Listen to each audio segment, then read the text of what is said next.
Hello, everyone. I'm happy to be back with another young Indian, part of the Voice of the Young series.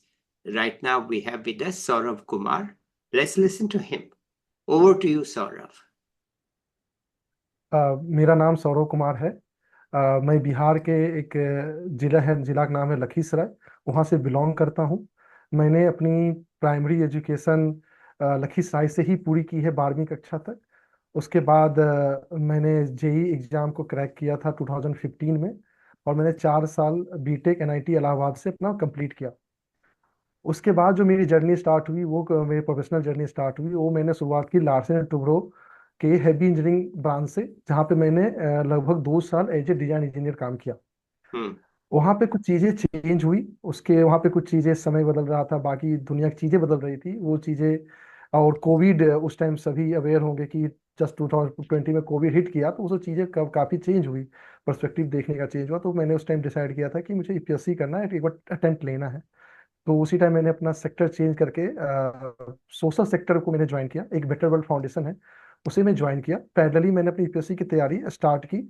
Better world के कारण मुझे public policy या फिर government से एक थोड़ा सा एक वास्ता हुआ, क्योंकि better world organisation mostly government से लाइनिंग करके वर्क कर रही थी, और due to Covid social sector में लोड भी कम था, क्योंकि फील्ड विजिट कम था। तो I have started my UPSC journey, but after 1 year, due to some reason, I have dropped that idea. We can discuss about it later sometime. I have dropped that idea pursuing UPSC. उसके बाद मैंने एक उसी time transform rural India का government के साथ, Chhattisgarh Chhattisgarh government and Jharkhand government, Assam government के साथ टाइप करके एक फेलोशिप लॉन्च किया गया था, पीपीआईए फेलोशिप। अब तो उसका फोर्थ कोहोर्ट भी आ गया है, कि now I have completed almost 3 year in that fellowship. तो एज ए पीपीआई फेलोशिप मैंने छत्तीसगढ़ गवर्नमेंट के साथ, वहाँ के एक सुकमा जिला है जो अपने नक्सलिज्म वहाँ पे काफ़ी ही पीक मोमेंट पे है, और उसी जगह पे मुझे वहाँ पे डिस्ट्रिक्ट एडमिशन के साथ अटैच किया गया, जहाँ पे मैं डेवलपमेंट के कार्यों को, पब्लिक पॉलिसी चीज़ों को सीखूं भी, और दूसरा अपने अनुभवों के साथ, अपने एक नवाचार के साथ, एक एंटरप्रेन्योर स्किल के साथ, या अपने उसके साथ में वहाँ पे कुछ नई चीज़ें करने का प्रयास करूँ। उस जर्नी में मैंने सुकमा में वहाँ के कलेक्टर के साथ मिलकर काफ़ी चीज़ों पर कवर किया। और राइट नाउ मैं फॉर द 4 महीने से मैं सिमिलर जॉब प्रोफाइल में मैं रांची जिले में हूँ, झारखंड के, जहाँ पे मैं यहाँ के डिस्ट्रिक्ट कलेक्टर सर और डिस्ट्रिक्ट डेवलपमेंट कमिश्नर के साथ मिलके यहाँ पे मैं कुछ प्रोजेक्ट्स पे वर्क कर रहा हूँ। Yes sir.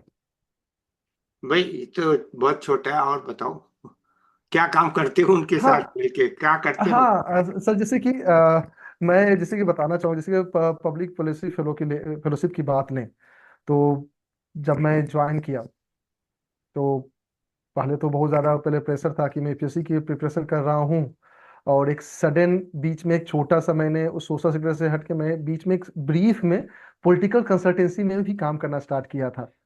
तो एक वो 2 महीने का पीरियड था, जहाँ पे मैं डेवलपमेंट सेक्टर से यूपीएससी लीव किया। एक कभी सम टाइम, उस टाइम के पीरियड थे, उस टाइम एज में, जहाँ पे मैं बहुत ज़्यादा ही जल्दी में डिसीजंस लेने की कोशिश कर रहा था। और उसके वजह से मैं इस तरह पीपीआई से एक अच्छी चीज़ है उसमें हो गई, जहाँ पे मैं इसको ज्वाइन किया। जब मैं सुकमा जिले पहुंचा, तो वो ना, तो मेरे अंदर जो कंसर्न था, जब मैंने किसी से पूछा कि अरे यार, वहाँ सुकमा जिला जाना है, मैं इससे पहले मुंबई में काम किया हूँ, सूरत में काम किया हूँ, दिल्ली में रहता हूँ, या झारखंड के रांची में रहता हूँ, सुकमा एक जिला है, ज्योग्राफी चेंज किया, तो समवन है सेड टू मी कि सौरभ, जिला के हेडक्वार्टर होगा, रह लोगे, क्योंकि कलेक्टर भी रह रहा है वहां पे, तो तुम्हें क्या दिक्कत होगी। तो with this hope I went to Sukma. और वहां पे जब शुरू में 4-5 महीने मुझे सिस्टम को समझने में गया कि किस तरह से ये सिस्टम काम कर रहा है, गवर्नमेंट सिस्टम।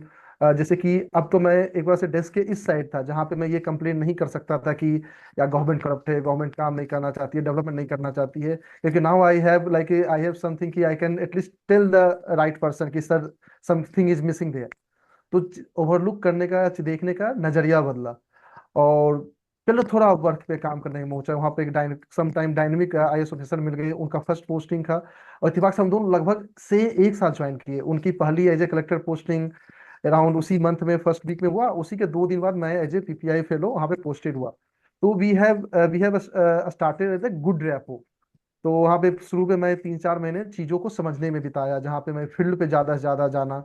डिस्ट्रिक्ट एडमिशन का काफ़ी सपोर्ट रहा, छत्तीसगढ़ गवर्नमेंट का काफ़ी सपोर्ट रहा, जहाँ पे मुझे फील्ड विजिट के लिए ट्रांसपोर्टेशन की या पब्लिक प्राइवेट व्हीकल की हमेशा व्यवस्था की गई, क्योंकि नक्सल एरिया था। और कभी भी जाना वहाँ पे, उस तरह से ट्रांसपोर्ट सिस्टम उतना डेवलप नहीं था जिससे मैं कहीं भी इजीली पहुंच पाऊँ। तो वहाँ पे मुझे सपोर्ट चाहिए था, डिस्ट्रिक्ट से वो मिल गया वहाँ पे, तो वो काफी सपोर्ट मिला। जब मैंने गैप असेसमेंट स्टार्ट करना पे स्टार्ट किया, तो चीजें होता ना कि जब हम एक 23-24 साल का बंदा उस टाइम, और चीजों जिसको हमेशा हर चीज में प्रॉब्लम ही नजर आता था कि डेवलप नहीं हो रहा है, चीजें नहीं हो रही हैं, और धीरे धीरे चीजें और बिल्डअप हुई, एक अंडरस्टैंडिंग बिल्डअप हुआ उसी के कारण।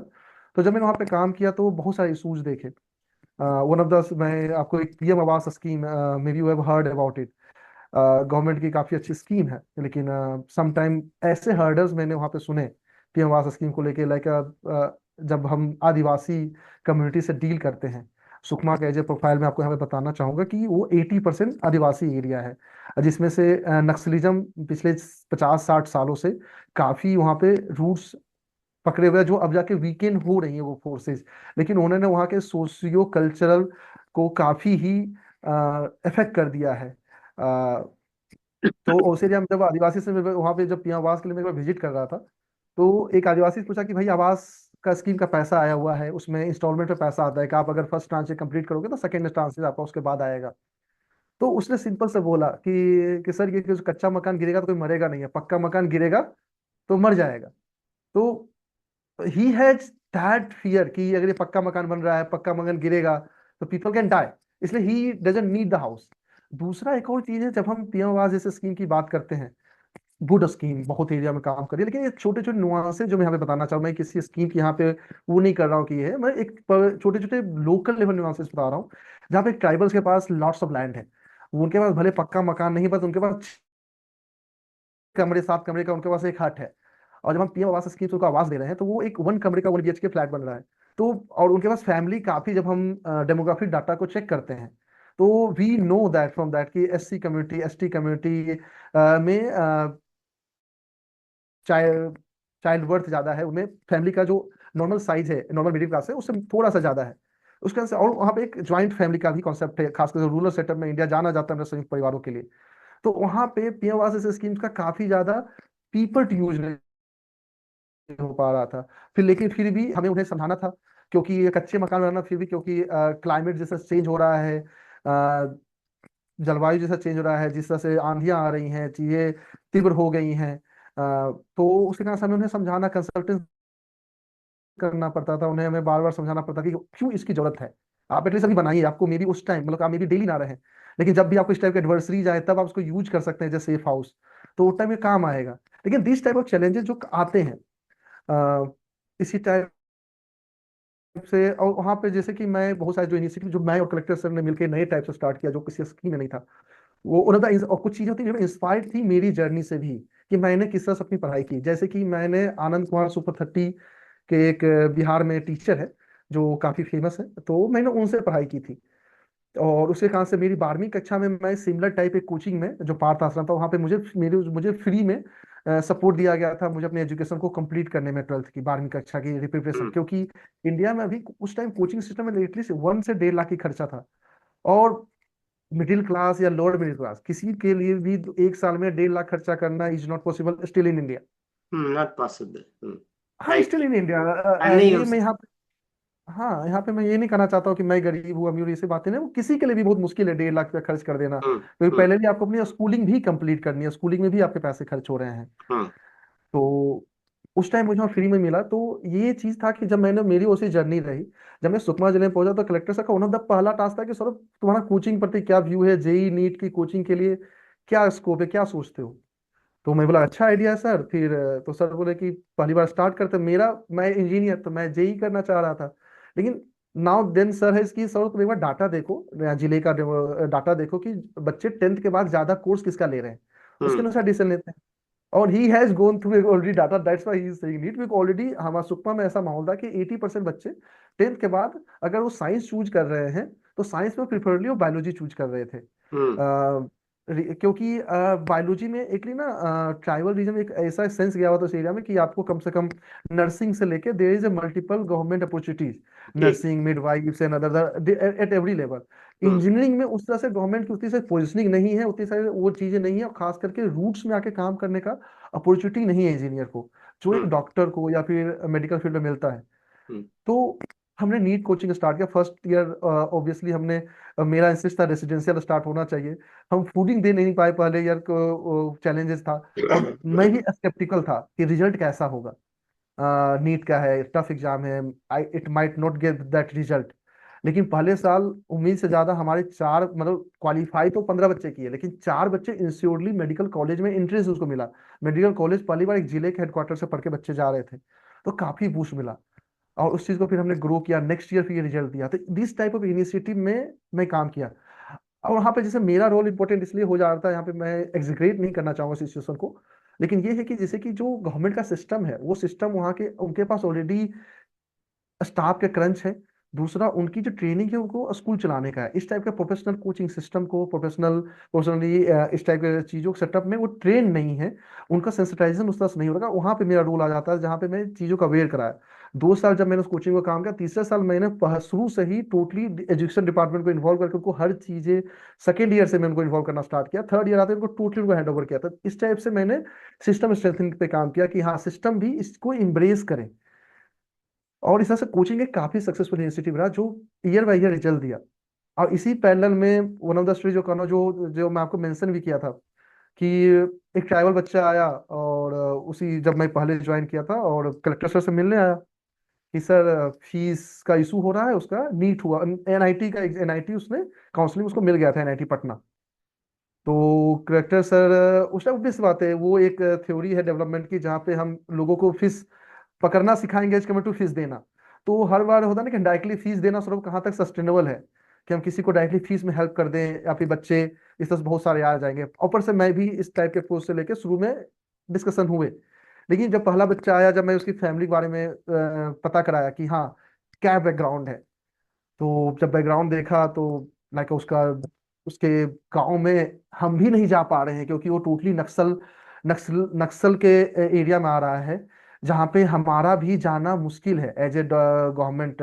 जहाँ पे पहले तक सड़कें नहीं गई, जहाँ पे अभी तक सरकार नहीं गई है, वहां पे हम उन वो एक वहां से कोई बच्चा, जो पहला बच्चा होगा जो कोई अपना स्टेट को भी लीव करेगा, इट्स नॉट अबाउट कि वो अपना जिला लीव, अपना स्टेट को भी पहली बार वो लीव करेगा किसी चीज के लिए। तो मुझे लगा कि, तो कलेक्टर सर से बोले, कलेक्टर सर सर तुम अभी देखो। तो that that time I have raised the fund from, I have contributed myself, I have raised one fund from some NGO, I have raised fund from even collector sir, I have raised some money and raised some money from my friend, and we have contributed that, and we have started that journey. And after 2 year, 2 year जब हमने support किया, तब जाके in that process number of student are coming, जो कि result, खासकर हमारे NEET coaching से रिजल्ट देना स्टार्ट हो गए।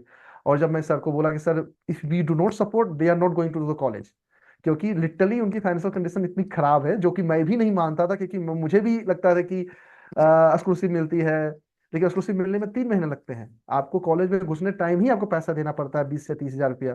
तो आप कहाँ से कर पाइएगा, आप बहुत सारे छूट जाते हैं उस रास्ते से। और अभी भी एक ऐसा ग्रुप है इंडिया में, जहाँ पे उनके लिए 20 हजार रुपये का मनी एक बार उनके पास रहना, it's a near to impossible thing है।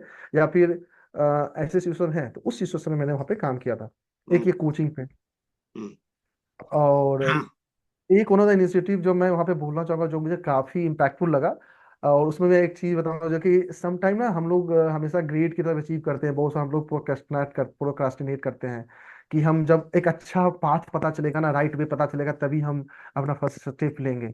सम टाइम ना कि आप बहुत सारी चीजों पर प्रयास करते हो, किसी पर आपने बहुत ज्यादा मेहनत किया है, वो मे भी ज्यादा रिजल्ट नहीं देता हो, लेकिन आपने किसी पे कम मेहनत किया है, लेकिन उसमें आपके उन उन पुराने असफल प्रयासों का मे भी आपको पता नहीं है कि आपको उसने किस तरह से आपके डिसीजन मेकिंग को चेंज किया, आपके डिसीजन लेने के चीजों को चेंज किया, आपके चीजों को ऑब्जर्व करने के मेथड को किस तरह चेंज किया, उसको सफलता नहीं है, may be you do not realise. Hmm, लेकिन सम टाइम उस प्रोजेक्ट में वर्क करते हो जिसपे आपने पूरा बहुत कम समय दिया, लेकिन उसका जो इम्पैक्ट होता है वो ओवरकम कर जाता है आपके दूसरे प्रोजेक्ट की अपेक्षा, जिसमें आपने ज्यादा समय दिया है। हम्म, तो वन ऑफ द जिसमें था, मैं वहाँ पे सुकमा में, जो मैं आपको वहाँ सुकमा में, जैसे कि नक्सलिज्म काफी इम्पेंडिंग है, एंड मैं बाकी कोई व्यूवर देखना चाहेगा तो एक वो भी इंडिया है, जहाँ पे गोली की आवाजें सुनना मेरे लिए धीरे धीरे नॉर्मल हो गया था। अभी जैसे कि आज मैं रांची में रहता हूँ, कोई एक गोली की आवाज सुनेगी, दैट विल बी कंसर्न, कि सेफ्टी कंसर्न है, सेफ्टी इशू है। और वहाँ पे ये डेली के इशूज हैं कि कभी गोलियां चल रही हैं, कभी ट्राइबल मारा गया, कभी हमारे सिक्योरिटी फोर्सेस के जवान मारे गए, कभी नक्सल मारे गए, कभी क्रॉस फायरिंग में कुछ विलेजर मारे गए। और ये काफी फ्रीक्वेंट है। तो उनके यादों में ये उनके लिए नॉर्मलाइज हो सका है। लेकिन ये जब हम बाहर से सोचते हैं कि वो उनके एज ए साइकोलॉजी किस तरह से एक पूरा ह्यूमन को, एक पूरे एक जगह के एक डेमोग्राफी को किस तरह से सेव कर रहा है, जो काफी चैलेंजिंग है। तो उसी कारण से ना सुकमा में बहुत सारे, जैसे कि ट्रांसपोर्ट के बारे में कलेक्टर सर या फिर कहीं से मैंने पढ़ा, कलेक्टर सर ने उस चीज को एम्फेसाइज किया था। तो उन्होंने, उनका कहना था कि सौरभ, डेवलपमेंट का कोई मॉडल नहीं होता है। क्योंकि अगर किसी को एक पूरा प्लान पता होता है ना, तो सब उसी को रेप्लिकेट कर रहे होते हैं। तो सब हिट एंड ट्रायल कर रहे हैं, कुछ चीजें चल रही हैं, कुछ चीजें नहीं चल रही हैं, और हर चीज में कुछ ना कुछ लोगों को बेनिफिट हो जा रहा है। तो हम लोग कुछ भी एक वन टाइम सॉल्यूशन नहीं मिल पाया है, सभी लोग प्रयास कर रहे हैं डेवलप करने का। तो उसी में उनका कहना था कि सर, इसलिए वन ऑफ द जो की चीज होता है कि कोई इंसान कितना ज्यादा मूव करता है ना, वो वन ऑफ द डेवलपमेंट का इंडिकेटर है कि किसी के पास उसकी मोबिलिटी कितनी ही उसके लिए सुविधाजनक है, कि वो कितना फ्रीली कहीं भी जा सकता है, वो कितना फ्रीली अपने सामान को कहीं पहुंचा सकता है इफेक्टिव वे में, हम्म, कॉस्ट कंपिटिटिव वे में। तो transportation is the key of development या इंफ्रास्ट्रक्चर। जो ट्रांसपोर्टेशन को लीड करता है, ये उनका बेसिक चीज होता है। उसमें उनका वही स्टेटमेंट था कि समवन कितना ज्यादा ट्रेवल करता है सौरभ, उसका डेवलपमेंट उस पर ज्यादा डिपेंड करता है, क्योंकि उसका एक्सपोजर उतना ज्यादा है। तो उसी में सुकमा में नई सड़कें बन रही थी, लेकिन जैसा कि नक्सलिज्म का इम्पैक्ट था, वहाँ पे बहुत बड़ा कोई पावर, कोई बहुत बड़ा बिजनेसमैन की भी कम्युनिटी नहीं थी। बहुत छोटा शहर है, ऐसा छोटा शहर है कि 80 किलोमीटर दूर मेरा दूसरा हेडक्वार्टर था। मैं वहाँ जाता हूँ, किसी को पता भी नहीं होता है, लेकिन अगर कोई दोस्त पता करना चाहता है सौरभ कहाँ गया है, तो गाड़ियों से पता चल जाता है कि सौरभ 80 किलोमीटर दूर गया है, और लोग बता देते हैं कि सौरभ सर तो उधर जा रहे थे। क्योंकि इतना छोटा जगह है, एवरीबॉडी नोज ईच अदर, हाँ, ईच वन। तो वहां पे हमने ट्रांसपोर्टेशन पे एक प्रोजेक्ट स्टार्ट किया, जिसमें हमें बसेज, हमें जैसे हमें लगा कि रोड्स बन रहे हैं, लेकिन पब्लिक ट्रांसपोर्ट के लिए कोई भी 1 से 1.5 करोड़ इन्वेस्टमेंट करना उस रूट पे नहीं करना चाह रहा है, क्योंकि एक तो मेरा सिक्योरिटी कंसर्न हम्म, कि नक्सल पीपल, हम भले ही उन्हें न्यूट्रलाइज कर रहे हैं, लेकिन एक जो फिर भी उनके जो फ्रिंज एलिमेंट है जो कहीं कहीं पे हैं, तो वो कभी भी कोई भी इशूज क्रिएट कर देते हैं, जो कि कभी जानलेवा भी होता है, कभी आपके प्रॉपर्टीज को, आपके एसेट्स को नुकसान पहुंचाते हैं। तो इसलिए प्राइवेट प्लेयर काफी मोटिवेटेड नहीं थे पब्लिक ट्रांसपोर्ट को लेके, वहां पे बढ़ावा को लेके। तो वहां पे कलेक्टर सर का कहना था, sir we will support that. तो मेजर कंसर्न था कि एज ए गवर्नमेंट, मेरा उन्होंने व्यू था कि sir, government has no business to be in business. मतलब कि already we are already in a lot of businesses, like we are in education, we are in health, we are in public transport, we are in public infrastructure, we are in a lot of businesses already. So we should not venture in another business. Hmm, So we should go for PPP model. One of the जो major lag behind the motivation of the entrepreneur of the Sukma जो मैंने देखा, वो था कि capital issue उनके पास था। तो हमने बोला कि सर, हम एसेट्स हम देते हैं, we will control that assets, operation हम सबलेट कर देते हैं, we will rent that asset. तो हमने क्या किया कि हमने नीति आयोग के सहयोग से हमने प्रोजेक्ट बनाए। नीति आयोग का ग्रेसियस था कि नीति आयोग के मैंडेट में इस टाइप के प्रोजेक्ट नहीं थे, लेकिन उन्होंने सुकमा के चैलेंज को समझा, सुकमा के ज्योग्राफिकल कंसर्न को समझा, और कलेक्टर सर के और नीति आयोग के बीच में मेरे मीडिएशन से बहुत बार एक कंसल्टेटिव मीटिंग्स हुई, जिसमें उन्होंने हम्म, अप्रूव किया इस प्रोजेक्ट को। ऑलमोस्ट 1.3 CR का प्रोजेक्ट था, जिसमें हमने 4 रूट पे बसेज स्टार्ट करवाई। वो जब हमने स्टार्ट करवाया, एक एक पहले हमने 2 बसेस करवाई, फिर हमने total 4 buses in the time period किया। और तो जब उस टाइम इम्पैक्ट नहीं, फिर मैं 1 महीने बाद जब मैं विजिट कर रहा था उस लोकेशन को जहाँ पे बसेस चल रही हैं, क्योंकि मैं भी देखना चाहता था रोड बन गई है, क्योंकि आप अभी उसी से पता चला इम्पैक्ट क्या था। जब मैं एक गांव गया, उस गांव का नाम था, माने उस गांव का नाम था मुक, I am just not, Tadmetla से, ताड़मेटला वन ऑफ द जगह था। उसके आगे बुरकापाल है। इस these are the places which I mention ना। यहाँ में फेमस फेमस इंसिडेंट हुए, like Tadmetla which I have mention right now. 2010 में नक्सल अटैक में हमारे 76 सिक्योरिटी फोर्सेस के जवान शहीद हो गए वहां पे। अ, जब हम बात करते हैं बुरकापाल के, वहां पे हमारे लगभग 40 जवान शहीद हो गए रिसेंट 2018-19 के पास। हम्म। ह्यूज कैजुअलिटीज उस एरिया में हो रहे हैं। वो जो जिस रूट की बात कर रहे हैं, उस रूट वो रूट कनेक्ट करता है दंतेवाड़ा से मार्ग से, जिसमें पिछले साल ही एक इतना बड़ा अटैक हुआ, जो मतलब कि उस दिन होता ना कि जब मैं वहां रह रहा हूँ पहली बार उतना बड़ा इंसिडेंट हुआ, मुझे डिस्टर्ब हो गया, जहाँ पे हमारे लगभग मोर देन 20 जवान हमारे शहीद हो गए।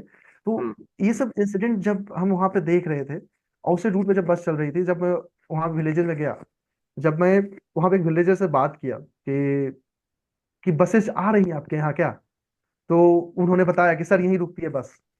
तो हमने बोला कि कुछ फायदा हुआ, कि मतलब कि क्या लग रहा है कि ऐसे ही सरकार चला दे रही है, पहले भी चल ही रहा था, मतलब कि एक नॉर्मल लैंग्वेज में बात करने की कोशिश किया, उनको फेमिलाइज करने की कोशिश किया। हम्म। तो उन्होंने एक चीज बताई कि सर पहले जब बस नहीं थी, तो उन्हें वहां से अपने गांव से 12 किलोमीटर दूर आज दोपहर को निकलते थे, शाम में पहुंचते थे एक जगह पे जिसका नाम था चिंतागुफा। वहां वो रात भर स्टे करते थे, क्योंकि रात को फिर नक्सलिज्म जैसा सिक्योरिटी थ्रेट जा भी नहीं सकते, इवन हम लोग नहीं जा सकते थे, सिक्योरिटी कंसर्न्स कारण फिर वो रात भर स्टे करते थे। अगले दिन मॉर्निंग में फिर वो निकलते थे, फिर वो मार्केट सुकमा हेडक्वार्टर आते थे। वो अपने गांव रहे, सुकमा जिले के गांव रह रहे हैं, और सुकमा जिले सिर्फ हेडक्वार्टर आना है, उन्हें कहीं दूर नहीं जाना है। हम्म। अपने सुकमा जिले के हेडक्वार्टर आए या अपने ब्लॉक हेडक्वार्टर कोंटा गए, तो फिर हम्म। वो उस दिन बस लेके वहां पहुंचते हैं, दिन भर काम करते हैं, शाम को फिर वो वापस आते हैं।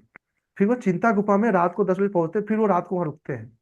वहां पर उनका कोई रिलेटिव नहीं है जिसके घर में रुक जाते हैं, वो पब्लिक प्लेसेस लाइक आपके स्कूल्स हो जाते हैं हमारे, या फिर हेल्थ जगह, तो वहां पे वो स्टे करते हैं। और हमारे हेल्थ ऑफिशियल स्कूल उतने सेंसिटाइज हो गए कि we welcome that them in our places always. तो वहां पे स्टे करते हैं, फिर वो थर्ड डे वापस अपने गांव जाते हैं। हाँ। तो दी लाइक 3 डे साइकिल, उनको अपने घर से कुछ भी एक काम करना है तो उनको अपना हम्म। 3 डे साइकिल लेके सिर्फ अपना जिले हेडक्वार्टर आना होता था। ठीक। जब बसेज स्टार्ट हुई, तो बसेज उन्हें एक दिन में उन्हें ला रही है, अपना काम कीजिए, शाम में फिर बसेज वापस जा रही, you can go to your village at the one day. तो ठीक। This impact has been created with the like this small small initiatives. Hmm. भाई, तुम्हारी बात सुन के बहुत अच्छा लग रहा है सौरभ, क्योंकि बहुत मुश्किल एरिया में तुम काम कर रहे हो और बहुत जान लगा के कर रहे हो। यानी दोनों ही थैंक बातें, यू। एरिया मुश्किल है, काम मुश्किल है, लेकिन जान पूरी है, दिल पूरा है और दिमाग भी है। इंजीनियर हो तो इंजीनियर के दिमाग से काम कर रहे हो, प्रॉब्लम सॉल्विंग जो एटीट्यूड होती है इंजीनियर्स की, उस तरह से तुम काम कर रहे हो। और सरकार भी यही चाहती है, तो तुम्हें पैसे की, खुद के लिए नहीं बट काम के लिए पैसा मिल जाता है किसी न किसी तरीके हाँ। से, मिल जाता है किसी न किसी तरीके से। और इतनी मेहनत का क्या लगता है तुम्हें कि कुछ फल आ रहा है कि नहीं आ रहा है? अब जैसे कि मैं जब इस सुकमा से जस्ट मैं ऐसा मेंशन किया कि मैं अभी रांची आ गया हूँ, हम्म। तो सुकमा में जब अपने काम को देखता हूँ और जब बेनिफिशरीज देखता हूँ, तो इम्पैक्ट तो है, लेकिन ना सस्टेनेबल इम्पैक्ट बनाना बहुत जरूरी है। हाँ। इस टाइप के मैं बोस्ट कर लूँ 2.5 साल के अपने काम को लेके कि हम्म। मैंने ये कर दिया, मैंने ये कर दिया, ये मैं क्या भाव बहुतों के पास है कि हमने ये कर दिया है। हाँ। लेकिन ये सब करने, ऑब्वियस सी बात है कि मैं वहाँ पे कोई, जैसे आपने मेंशन किया, आप काफी ग्रेसफुल रहे इस चीज को लेके, तो मैं लिटरली इसको अपने एज ए जॉब मानता हूँ कि I was getting paid and I have delivered there. Hmm. और दूसरा है कि असली वन ऑफ द, मैंने जो रियलाइज किया ना कि if I do social work ना, it's not because I don't know, it's like confusing feeling कि मैं हम्म। इम्पैथाइज कर रहा हूँ लोगों के साथ, या मैं खुद के लिए कर रहा हूँ क्योंकि वो मुझे सुकून दे रहा है या मुझे सेटिस्फेक्शन दे रहा है। Hmm. The work which I was doing there, या फिर I have chosen to live there, it's not because I am doing something great for some people. ये मेरा कोई ये नहीं है कि मैं उनके लिए बहुत कुछ करूँ, वो मैं खुद के लिए कर रहा था, क्योंकि रीजन है कि वो जर्नी मुझे पसंद आई, वो मेरा चुनाव था। Neither they have asked me to come, neither they have asked for that initiative, या ड्यूरिंग दैट जर्नी जो मेरा रोल था, जिस चीज के लिए मैं आया था, जिस चीज में मैं डिस्ट्रिक्ट कलेक्टर को सपोर्ट करता, ट्रांसफॉर्म रूरल इंडिया जो ऑर्गेनाइजेशन था, उनके जो तो थीम थे उनको मैं सपोर्ट करता, उनके जो डेवलपमेंट के प्रैक्टिसेस के बहुत सारे टूल्स उन्होंने बनाए हैं उसको हम्म। मैं इंप्लीमेंट करता, क्योंकि उनसे भी हाँ। मैंने बहुत सारी चीज़ों को सीखा, अपने हम्म। अनुभवों को। जैसे कि मैं आपको बताया कि मैं खुद ही इसी टाइप के इनिशिएटिव का प्रोडक्ट हूँ। हम्म। मुझे भी सिर्फ आनंद कुमार के अंदर मुझे सिर्फ 18,000 रुपये में मुझे एक साल में पूरा 11th 12th का कोर्स पढ़ाया गया, हाँ। 11वीं 12वीं कक्षा के, और उनका मेंटरशिप मिला। मुझे फ्री में एजुकेशन, खाना पीना रहना दिया गया 12th में, और मुझे हम्म। जेई निकालने में हेल्प हुआ। और मैं अपने गांव से मतलब फर्स्ट पर्सन था जिसने जेई क्रैक किया था और जेई एडवांस क्रैक किया था, हम्म मैं फर्स्ट पर्सन। हम्म हम्म तो मैं भी सिर्फ उसी का प्रोडक्ट था। तो मैं हम्म जब कभी सोचता हूँ कि आनंद सर ने कभी इस चीज को नहीं बोला कि आई am doing something great for this society. Similarly even मैं तो बोलता हूँ उसमें बहुत छोटा हूँ, मुझे तो एटलीस्ट सैलरी मिल रही थी, मैंने तो खुद से ऐसा किया नहीं, अपने जॉब छोड़कर बैठा हूँ। हाँ, तो आई आई टेक दैट। दूसरा ना सर, चीजें ना बहुत चेंज हो रही है, और एज ए यूथ मैं बताना पर्सनली, मैं अपने कसमकस बताता हूँ क्या मैं जो बात करना चाहूंगा कि मैं ना पहले बोलता था ना कि डेटिंग इंडिया का 2 मिनट मैगी का सिस्टम हो गया है, कि 2 मिनट में लोगों को मैगी चाहिए, 2 मिनट में उनको क्लियरेंस चाहिए कि हाँ तुमको डेट करना है कि नहीं करना है, क्या करो। सेम चीज ना, दुनिया चेंजेस बहुत ही रैपिडली हो रहे हैं। मैं खुद कभी कभी परेशान हो जाता हूँ कि मैं कैसे ट्रैक करूँ। जब 2020 में आप तो चेंजेस के उस घड़ा पे बैठे हैं जहाँ पे चेंजेस को काफी क्लोज से देख रहे हैं, और जब से ये सोशल मीडिया है तब से इंडिया या दुनिया के कोई भी कंट्री उस चेंजेस को काफी विजिबली बिहेव कर रहा है। मुझे विश्वास नहीं होता है कि हमने 2021, क्या 2021 तक हमने कोविड को देखा, और आज सिर्फ 3 से 4 साल हुए हैं, और हमने उस बीच में ऐसे सारे इवेंट्स देख लिए कि समझ ही नहीं आ रहा है कि ये वर्ल्ड को किधर ले जा रहा है, सोशल सेक्टर को किधर ले जा रहा है, डेवलपमेंट के अप्रोच को क्या करेगा, जॉब अपॉर्चुनिटी का क्या है। चेंजेज हो रहे हैं, बहुत ही रैपिड चेंजेज हो रहे हैं। आप आज एक स्किल पे पकड़ बताओगे, कल दूसरा स्किल आ जाएगा, परसों तीसरा स्किल आ जा रहा है। चीजें मतलब ना, इवेंट्स दुनिया में इतने हो रहे हैं। कंट्री कभी ग्लोबलाइजेशन को पूरा पूजा करके मानने वाला कि लाइक ग्लोबलाइजेशन से बेस्ट कुछ नहीं है, डेमोक्रेसी से बेस्ट कुछ नहीं है। आज ग्लोबलाइजेशन का एक संकीर्णता भी दिख रहा है, जहाँ पे सभी अपने प्रोटेक्शनिज्म पे आ रहे हैं, बहुत सारी कंट्री जहाँ पे टैरिफ्स का आ रहा है रिसेंट में, अभी अदर चीजें आ रही हैं। लेकिन मेरा इंटरेस्ट है कि ये सब जो डिसीजन हो रहे हैं, ये डिसीजन किस तरह से इम्पैक्ट कर रहा है मेरी लाइफ को। दूसरा, जिस तरह से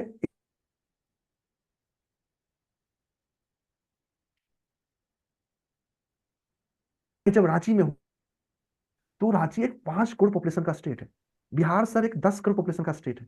और जब मैं इस स्टेट में जाता हूँ, जब इस स्टेट के हेडक्वार्टर में बैठता हूँ, तो जब मैं देखता हूँ यहाँ पे एआई की तो बात ही नहीं हो रही है, यहाँ पे तो आईओटी की बात ही नहीं हो रही है, यहाँ पे रोबोटिक्स की बात ही नहीं हो रही है। इंडिया में जो भी बात हो रहा है, वेस्टर्न कोस्टल लाइन पे जो भी बात हो रहा है, हमारे ईस्टर्न कोस्ट लाइन या फिर हमारे ईस्ट इंडिया में तो ये सब चीजें आ ही नहीं पाई है। तो कभी कभी कंसर्न होता है कि क्या चैलेंजेस हैं, क्या दिक्कतें हैं बैटरी बनाने में, जो चाइना सिर्फ बैटरी बना पाता है, क्या दिक्कतें हैं सोलर पैनल बनाने में जो हम नहीं बना पा रहे हैं। मुझे और जैसे क्वेश्चंस आते हैं लाइफ में कि इंडिया ने आईआईटीज बनाए, लेकिन कोई भी स्टेट गवर्नमेंट के पास एजुकेशन, सर जैसे कि आप तो जानते हैं कि एजुकेशन हमारा, मैंने बोला बहुत सारी चीजें, बस बता रहा हूँ, कंफ्यूजिंग दिमाग बता रहा हूँ कि किस तरह से ये इंफॉर्मेशन जो ग्रैस्प हो रहा है बहुत ज्यादा, किस तरह से मुझे एज ए यूथ कंफ्यूज कर दिया है कि what's the going on, track नहीं कर पा रहा हूँ, चीजें शांत नहीं है अब। जैसे कि मैं मेंशन कर रहा था कि जब मैं चाइना के ग्रोथ को देखता हूँ, डीप सी का आया, हम अभी बोल रहे हैं कि हम 2,000 करोड़ खर्च करेंगे इस बार के बजट में डीप सी के लिए, मतलब कि ठीक है हम करेंगे, लेकिन बात क्या है कि हम सिर्फ कहाँ कर रहे हैं, रांची में नहीं बात हो रही है जो 5 करोड़ पॉपुलेशन है, जो आपके यूके के पॉपुलेशन के बराबर है। बिहार में बात नहीं हो रही जिसकी पॉपुलेशन 12 करोड़ है, जो अपने आप में जिसके पास बहुत सारी अथॉरिटी है चीजों को इम्प्लीमेंट करने की, लेकिन वो नहीं बात कर रहे हैं। आप कुछ पॉकेट्स में चीजों को क्रिएट कर सकते हैं, लेकिन जब आपके सारे पॉकेट्स में चीजें नहीं होगी, तो मुझे लगता है कि क्या हम सही डायरेक्शन में जा रहे हैं या मेरा सोच गलत है। दूसरा, मुझे पर्सनली लगता है कि बचपन में जब मैं बड़ा हो रहा था तो मुझे बताया गया था कि सौरभ पढ़ाई लिखाई करो जीवन अच्छा होगा। आज मेरे ख्याल से इंडिया का यूथ इससे जो मैं भी बोलूंगा उस पर बैटल कर रहा है।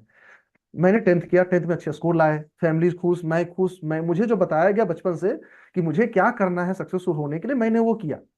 12वीं कक्षा आई, मैंने जेई किया, मैंने आईआईटी निकाला, मैंने एनआईटी से जाके एक अच्छा बीटेक किया, इंडिया के प्रीमियर इंस्टीट्यूट से बीटेक किया। उसी तरह बहुत सारे बच्चे भी किए।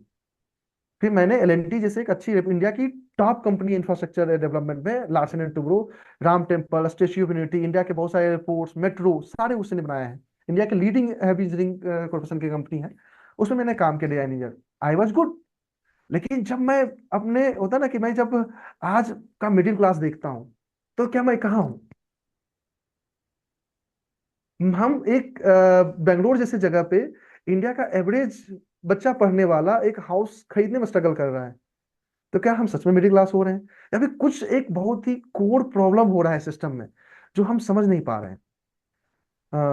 मैं एक चीज और बोलना, फिर मैं चाहूंगा आपका कमेंट हो। एक चीज उन्होंने, तो जो मैंने थॉट सोचा था कि जब मैं बजट देखता हूँ इंडिया का, मुझे कभी कभी लगता है ना कि ये मिस बैलेंस क्यों हुआ मेरी लाइफ में। उन्होंने जो मुझे जो सोल्यूशन दिखा है वो है बजट का। जब मैं कल का बजट देख रहा था, तो मैं सोचा as a household, as a मैं पेरेंट बनूंगा या फिर आप पेरेंट्स रहे सर, तो मैं अपने सैलरी का जब मैं कमा रहा हूँ तो कितना परसेंट एजुकेशन में खर्च करूंगा अपने बच्चों के, या फिर एजुकेशनल। तो मैं जब सैलरी कैलकुलेट करता हूँ तो इंडिया का एवरेज हाउस होल्ड लगभग लगभग अपने सैलरी का 20% अपने बच्चों की पढ़ाई पे खर्च कर रहा है। और हेल्थ पे लगभग पैरेलली उतना ही इंडिया में एक हाउस होल्ड रख रहा है कि हेल्थ में उतना खर्च करना है। बाकी वो अपने डे टू डे रोजमर्रा की चीजें, सेविंग्स और कुछ चीजें अदर चीजें में खर्च कर रहा है। 40% उसकी एजुकेशन और हेल्थ पे जा रहा है। जब मैं सरकार का बजट देखता हूँ, मैं सरकार को उसी फैमिली एज यूनिट का एक बड़ा रूप मानता हूँ। दैट्स द सेम फैमिली, जो एक फैमिली यूनिट यहाँ पे सेम फैमिली वो बजट प्लान कर रही है। वो 2% खर्च कर रहे हैं एजुकेशन पे, 2% खर्च कर रहे हैं हेल्थ में, उससे भी कम कर रहे हैं। तो मुझे लगता है कहीं उस कारण से तो कहीं मेरी लाइफ मिजरेबल तो नहीं हो गई है, क्योंकि उनका जो कम खर्चा है वो मुझे बैक करना पड़ रहा है अपने इनकम से। मैं जो कमा रहा हूँ अपना 20% पूरा खर्च कर रहा हूँ, इसका मेरे पास पैसे नहीं बच रहे हैं, क्योंकि सरकार 2% कर रही है। तो वो अगर कहीं, कभी मैं सोचता हूँ कहीं वो मिड पे आ जाए ना, कहीं वो 10% पे आ जाए कि हम 10% करेंगे भैया, आपका भी 10% खर्च होगा, तो कुछ पैसे मेरे पास बचेंगे। समटाइम मैं ऐसा सोचता हूँ। मुझे नहीं पता ये इकोनॉमी, आप तो सर इकोनॉमिस्ट है, मुझे नहीं पता कैसे काम करेगा, लेकिन मुझे लगता है कि कहीं तो कुछ तो दिक्कत हो रहा है। हम्म। आई एम मैं इंडिया के हिसाब से बोलता है कि 3 दिन बजट के पहले से मैं टैक्स पेयर था, 3 दिन के बजट के बाद मैं भले ही बस लिमिट पे हूँ टैक्स पेयर के, हाँ, लेकिन फिर भी इंडिया के एवरेज इनकम से कहीं ऊपर में हूँ मैं। और लेकिन फिर ठीक भी है। बहुत सारे कंसर्न है। इंडिया सिमिलर, आपको ऐसा मेजॉरिटी यूथ आप बात करेंगे, deep down everyone want to change the job, everyone is looking for good opportunity, want the good opportunity. You have done your education, you have, मैं वही जॉब कर रहा हूँ, मैंने चेंज किया, मैं जॉब कर रहा हूँ, still I am looking for good opportunity. There is some systematic mistake हो गया है, पर्सनली मुझे ऐसा लगता है। भाई तुम्हारे में बहुत जान है, बहुत पैशन है, तो परेशान हो, बिकॉज पैशन है तो परेशानी भी है। तो ये ठीक है कि पैशन के साथ परेशानी जरूर आती है, क्योंकि चांद करना खूब चाहते हो, क्या करूं, क्या से करूं, और लोग क्या कर रहे हैं इसमें। इस एज में इतना पैशन अच्छा है, अच्छा है इसमें। चलो, इसमें तो तुम ठीक कर रहे हो, इतनी हर चीज समझना। क्योंकि यहाँ तो तुम नक्सल एरिया में बैठे हो, और वहाँ पता नहीं क्या बातें हो रही हैं, और फिर तुम ये भी सोचते हो कि इंटरनेशनल लेवल पे कि डीप सीक हमारा क्यों नहीं है। अब वो सरकार अब जाके पैसा खर्च करेगी, अरे भाई, अब वो तो हो चुका, अब उसका क्या पैसा हाँ तुम खर्च करोगे। हाँ अब ना तो तुम्हारे पास कोई है जो ऐसा बना सकता है ही नहीं, तरीका ही नहीं है, सिस्टम ही नहीं है। हम्म, अब उस पर हम्म, पैसा किस पे खर्च करोगे, बेकार जाएगा। अगर भाई कोई स्कीम, तुम्हें पहले से स्कीम होती, कोई सोच रहे होते भाई ये ऐसा प्रोजेक्ट है, इस पे अब वो वहां से बन गया तो हम भी खर्च करें, अरे किस पे खर्च करोगे, हाँ, कैसे। तो एनीवे ये सब बातें छोड़ो, तुम अपने काम की देखो। और let us end it here, क्योंकि I want to discuss some things offline with you, समझे ना। Okay sir, okay sir. ठीक है ना। तो हो, अभी मैं ना रिकॉर्डिंग बंद कर खत्म करता हूँ, यस सर, यस सर। और फिर मैं तुमसे 1-2 मिनट, 5-10 मिनट बात करता हूँ। और बहुत जरूरी है कि जो तुम काम कर रहे हो ये काम आगे चले, क्योंकि मालूम है सबको कि झारखंड, बिहार, छत्तीसगढ़, वहाँ बहुत कम काम होता है, होता ही नहीं है। तो ये कंफ्यूजन इसलिए है क्योंकि तुम ही ऐसे एरियाज में हो कि जहाँ कुछ ना तो हुआ है और ना हो रहा है। सबको पता है, हमारे जमाने में लोग क्या करते थे कि पाकिस्तान से कि भाई कश्मीर दे दे, बिहार ले ले। या even I have heard this line any hurts. बराबर है, तो हमें कश्मीर दे दे, हम दे। लेकिन अगर कश्मीर लेना है, और अगर कश्मीर लेना ही है तो साथ में बिहार भी ले ले, तो बात बने, क्योंकि बिहार में बड़ी मुश्किल आती है। क्यों आती है ये तो बहुत लोग लिखते हैं, समझते हैं, पढ़ते हैं, इसका टाइम या नहीं है। लेकिन मुझे तुमसे काम की बातें करनी है, इसलिए let's end this here today. It's very good to yes hear from you, and let's end this recording, and I'll be back yes with another young person or an expert soon. Till then, bye.